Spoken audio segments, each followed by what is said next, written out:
So, okay, here's the thing. I have a confession to make. See, I am the glob glow gab galab, the schwabble double wobble gabble flibber blabber blab. I'm full of schwibble glibber kind. I am the yeast of thoughts and mind. Are the new subscribers from that overly sarcastic Productions tweet gone yet? Okay, but seriously, all of us use the internet, and because you're pathetic mammals, because we're all imperfect humans, all of us naturally tend to think that the websites that we don't actively participate in are inferior to the ones that we do. That's why you get Redditors complaining about Tumblr users, or Tumblr users complaining about 4chan, or 4chan, moving on. Anyway, that's why I'm here, to correct your misconceptions by telling you that every site sucks. Well, technically I'm going to be talking about how the design and functions of various social media outlets naturally feed into perceived negative stereotypes due to the logical intersection of human nature and the aforementioned individual site design functions, but that's not gonna fit into a title. Alright, now let's go, I don't got all day for this introduction malarkey.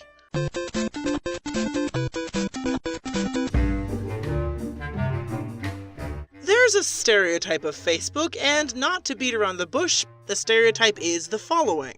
Moms. Back in the day, Facebook was invented for college students. You can tell because the original design had features specifically to appeal to students, like the school option in basic info or the end my suffering button.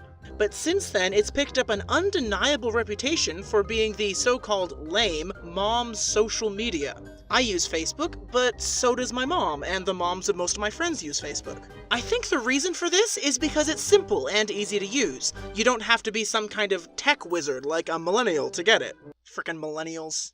For example, if you like a thing, you click like. You're basically saying that you like it, just like in real life. If you want to share it with your friends, you click share. You're showing your friends, just like real life. If you dislike something, you can select one of the several various displeasure faces that may or may not convey exactly what you want, although you can't be sure, and in the end, whatever you originally intended is ultimately irrelevant because the person who posted it is going to see that you chose an angry face in reaction to their minion meme and be slightly confused by what you mean, and not want to confront you and cause an awkward situation, so they let it pass until the confusion and hurt slowly builds up in them to an overwhelming hatred and fear of society, and they retreat into hermit life and waste away into drunken misery and loneliness, just like real life.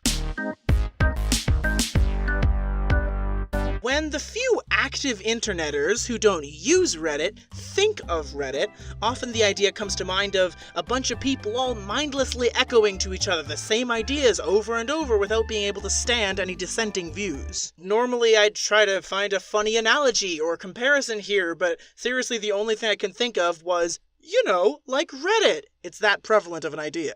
There's a really obvious explanation here if you think about it. Subreddits. For those of you who don't know how Reddit works, hi! Did you meet any friendly cicadas when you were living underground for the past 19 years? Also, Reddit is divided into subreddits called subreddits that are each focused on a specific topic. For example, there's r/Doctor Who, which is for Doctor Who fans, or r/Trebuchet memes, which is for memes of trebuchets, or r/pictures of Ian sleeping, which is for pictures of Reddit user u/whynotbeme2's roommate Ian sleeping. Anyway, the point is, of course a site entirely devoted to separating people based on interests gets a reputation for separating people based on interests. It's like, well, see previous remark about making a funny analogy.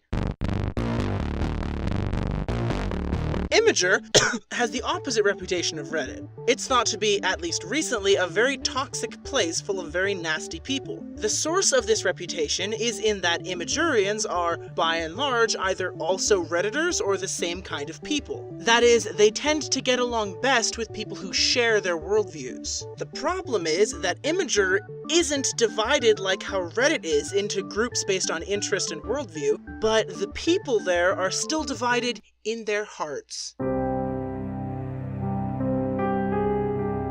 So, since people like to argue stuff, well, except me, I never argue. Are you sure about that, buddy? What? MMS, you got into a 4-hour-long debate with me yesterday about whether or not the way that you wear a hoodie determines which Star Trek captain you'd get along with best. Don't be absurd. Remember that time we argued for most of a week about whether Earthbound or Banjo-Tooie was a better game? So, I don't remember anything of the kind. Dude, we had an ongoing argument for like a month about what pie flavor was the best. Guys, I'm trying to make a video. Your Myers-Briggs personality type is literally called the debater. Okay, next part of the video now. Tumblr has a lot of stereotypes. Now, obviously, there's a really clear reason for such a diverse set of types of people who are all associated with the same platform. I don't know what that reason is, though. If you don't use Instagram, hi! Did you enjoy hanging out with those folks who don't use Reddit in the deep underground with the cicadas? Also, you probably associate Instagram with two extremely visual concepts: attractive women and hunger-inspiring food, both overly filtered and photoshopped to look as appealing as possible. Incidentally, that's also the name of my next metal album. Now, I don't actually use Instagram. Instagram is for beautiful people, and I'm not beautiful. Well, unless I'm being drawn by JKSketch. However, I'm kinda familiar with the layout, and the obvious fact is that while Facebook is focused on text posts, and Reddit is focused on links, and YouTube is focused on videos, and 4chan is focused on being a hellish nightmare of racism and gore, Instagram is focused on pictures, and so the popular content on it is largely visually oriented, thus the name.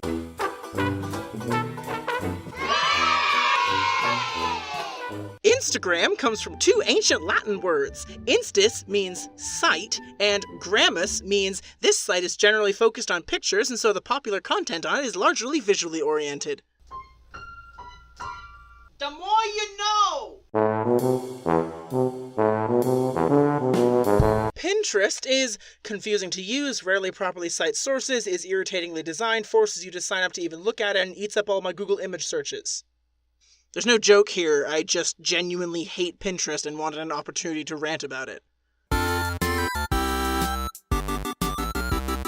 There's a stereotype of YouTubers that we're all self-obsessed egomaniacs who care about nothing more than subscriber count.